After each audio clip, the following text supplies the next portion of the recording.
தமிழ்நாட்டில் ஆட்சி மாற்றம் 100% உறுதி என தமிழக பாஜக தலைவர் நயினார் நாகேந்திரன் தெரிவித்துள்ளார்.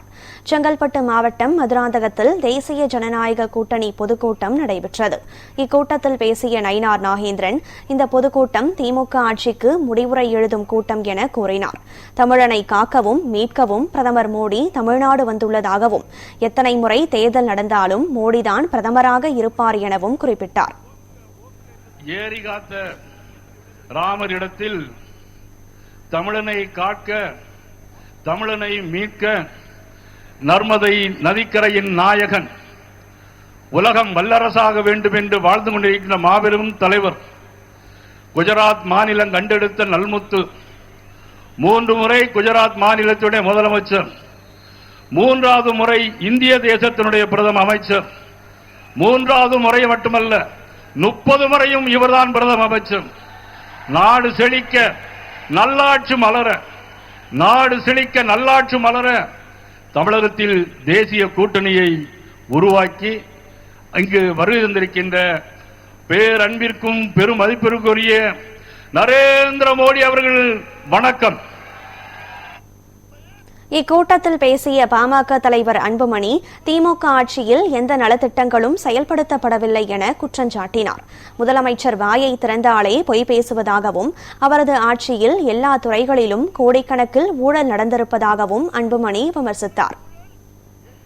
முதலமைச்சர் ஸ்டாலின் அவர்கள் வாயை என்னைக்கு திறந்தாலும் அது பொய்யை தவிர வேறு எதுவும் கிடையாது.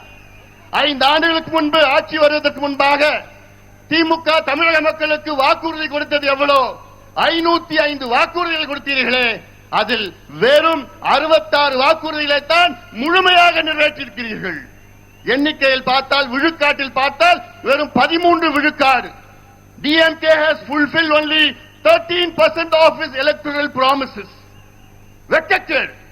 ஒரு தேர்வு இருந்தால் அதில் 100 மார்க்னா ஜஸ்ட் பாஸ் 35 மார்க். ஆனா திமுக எத்தனை மார்க் வாங்கி இருக்குது? 13 மார்க். ஃபெயிலான கட்சி திமுக. ஒரு ஃபெயிலான கட்சி மறுபடியும் ஆட்சிக்கு வரலாமா?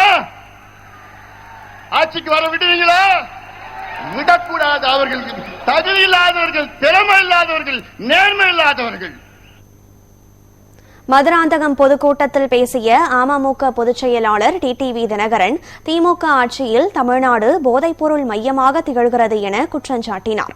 சட்டம் ஒழுங்கு முழுமையாக சீர்குலைந்து விட்டதாகவும், குடும்ப ஆட்சியை வீட்டிற்கு அனுப்ப என்டிஏ கூட்டணியில் இணைந்துள்ளதாகவும் குறிப்பிட்டார். இன்றைக்கு தமிழ்நாடு ஒரு கொலை நாடாக, கொள்ளை நாடாக மாறி கிடக்கிறது. பத்திரிகைகளையும் ஊடகங்களையும் பார்த்தால் எங்கு பார்த்தாலும் கொலை, கொள்ளை. பெண்களுக்கு பாதுகாப்பு இல்லை. போதை மருந்து புழக்கம், போதை மருந்துக்கு ஒரு ஹப்பாகவே தமிழ்நாடு மாறி இருக்கிறது என்பது வேதனைக்கு உரியது. இன்றைக்கு அனைத்து தரப்பு மக்களும், அவர்கள் விவசாயிகளாக இருக்கட்டும், அரசு ஊழியர்களாக இருக்கட்டும், ஆசிரியர்களாக இருக்கட்டும், மருத்துவர்களாக இருக்கட்டும், செவிலியர்களாக இருக்கட்டும், ஏன் மாற்றுத்திறனாளிகள் கூட இன்றைக்கு போராடுகின்ற நிலையில இந்த மக்கள் விரோத ஆட்சி ஏற்படுத்தி இருக்கிறது.